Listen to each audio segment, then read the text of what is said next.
தற்போது நம்முடன் இணைப்பில் மூத்த பத்திரிகையாளர் பிரியன் இணைந்திருக்கிறார். அவரிடம் பேசலாம். வணக்கம் சார்.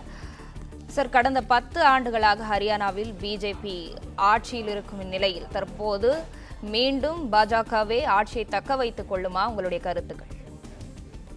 கண்டிப்பாக. அதாவது ஆரம்பத்தில் அந்த இனிஷியல் ட்ரெண்ட்ல பார்க்கும்போது காங்கிரஸ் ஒரு ரொம்ப பெரும்பான்மையான இடங்கள்ல வெற்றி பெற்று பெருசு மெஜாரிட்டியோட ஆட்சி அமைக்கும் என்று எதிர்பார்க்கப்பட்டது. ஆனா போக போக அந்த ரிசல்ட்ஸ்ல ஒரு மாற்றம் தெரிகிறது. 10 வருஷம் ஆன்டி இன்குமென்சி கண்டிப்பாக பாஜகவை பொறுத்த மட்டும் அதுக்கு ஒரு பின்னடைவை கொண்டு வரும் என்று எதிர்பார்த்த சூழல்ல பாஜக தன்னுடைய எலெக்ஷன் பிரச்சாரத்துல ஒரு ரொம்ப தீவிரம் காட்டின ஒரு விஷயமும் அங்கு அவங்களுடைய கட்டுமானங்கள் அவங்க ஸ்ட்ரக்சரலா ரொம்ப ஸ்ட்ராங்கா இருக்கிறதோட வெளிப்பாடு தான் இப்ப பாஜக முன்னணியில் இருக்கிறதுக்கு காரணமா இருக்கிறது நான் நினைக்கிறேன். ஒரு முக்கியமான விஷயம் என்னன்னா, காங்கிரஸ்ல இருக்கிற கோஷ்டி பூசல் காங்கிரஸை பாதிச்சிருக்கலாம். அதே மாதிரி பிஜேபிக்கு எதிரான ஓட்டுகள் அது காங்கிரஸுக்கு போக வேண்டிய ஓட்டுகள் ஜேஜேபி, ஐஎன்எல்டி, ஏஐபி போன்ற கட்சிகள் பிரிச்சிருக்கலாம். ஸோ பிஜேபிக்கு எதிரான ஓட்டுகள் பிரிஞ்சிருக்கிறது மூலமாக காங்கிரஸ் எதிர்பார்த்த வெற்றியை பெற முடியவில்லை என்பது என்னுடைய கருத்து. ஸோ ஆன்டி இன்குமென்சினா ஸ்ட்ராங்கா இருந்து கூட பிஜேபிக்கு எதிரான ஓட்டுகள் பிரிஞ்சிருக்கிறதுனால பிஜேபி வெற்றி பெறுவதற்கான வாய்ப்புகள் இங்கே அதிகமாக இருக்கிறத நம்ம பார்க்கிறோம். ஸோ கருத்து கணிப்புகள் எல்லாம் பொய்யாக்கி விட்டு பிஜேபி மீண்டும் ஆட்சிக்கு வருது அங்க ஓரளவுக்கு உறுதியாகி விட்டது என்பதுதான் என்னுடைய கருத்து.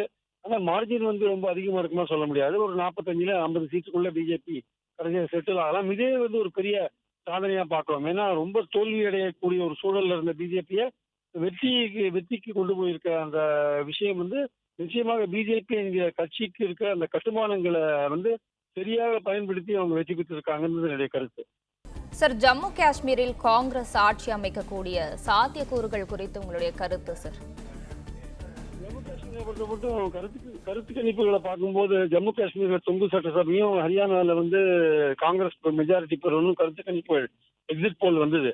ஆனா இப்ப அதுக்கு நேர்மாறா ஹரியானால பிஜேபி ஆட்சியை பிடிக்கிற ஒரு வாய்ப்பும், ஜம்மு காஷ்மீர்ல தொங்கு சட்டசபை என்று எதிர்பார்த்த நிலையில் அங்க காங்கிரஸ் என்சி நேஷனல் காங்கிரஸ் கூட்டணி ஆட்சியை பிடிக்கிற வாய்ப்பு வந்திருக்கிறத பாக்குறோம். அங்க இதே மாதிரிதான் உங்களுக்கு நேஷனல் கான்பரன்ஸுக்கும் காங்கிரஸ் கூட்டணிக்கும் கூட்டணி, அந்த கூட்டணிக்கு போற ஓட்டுக்களை பிடிபி மற்றும் இந்த இன்ஜினியர் ரஷீதோடைய பார்ட்டி இவர்களெல்லாம் பிரிப்பார்கள் எதிர்பார்க்கப்பட்ட ஒரு சூழல்ல அந்த ஓட்டுக்கள் அங்க பிரியல, நேரா என்சி காங்கிரஸ் கூட்டணிக்கே போயிருக்கிறத பாக்குறோம். ஆனா ஜம்மு பகுதியில் இருக்கிற 43 சீட்ல பெரும்பான்மையான சீட்டை இவங்க பிஜேபி வாங்கியிருக்கிறது முக்கியமான விஷயம். அங்க 370 எடுத்ததை ஒரு முக்கியமான தேர்தல் பிரச்சாரமாக வச்சு தேர்தல் நடந்தது. ஸோ இந்த தேர்தலை பொறுத்த மட்டும் அங்க பாஜக வெற்றி பெற முடியல என்ற ஒரு விஷயம் ஜம்மு காஷ்மீர் மக்கள் 370 எடுத்த விரும்பல அப்படின்ற மாதிரியான ஒரு கருத்தும் இனிமேல் சொல்லப்படுவதற்கான வாய்ப்புகள் இருக்கிறது.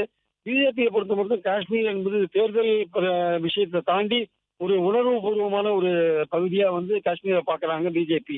அதனால அங்கு அவங்களுக்கு ஏற்பட்ட தோல்வின்றது இது கண்டிப்பாக உணர்வு பூர்வமான ஒரு தோல்வியா இருக்கும். ஒரு சாதாரணமான ஒரு தேர்தல் வெற்றி தோல்வியா அவங்க அதை எடுத்துக்க மாட்டாங்க.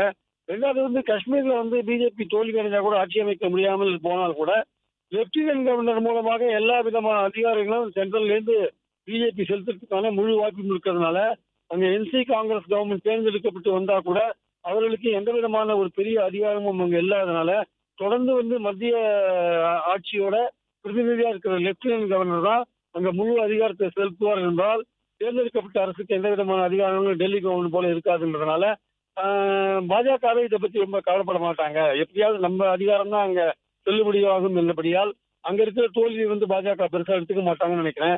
ஸோ ஹரியானா வெற்றி பாஜகவுக்கு ஒரு பெரிய வெற்றி.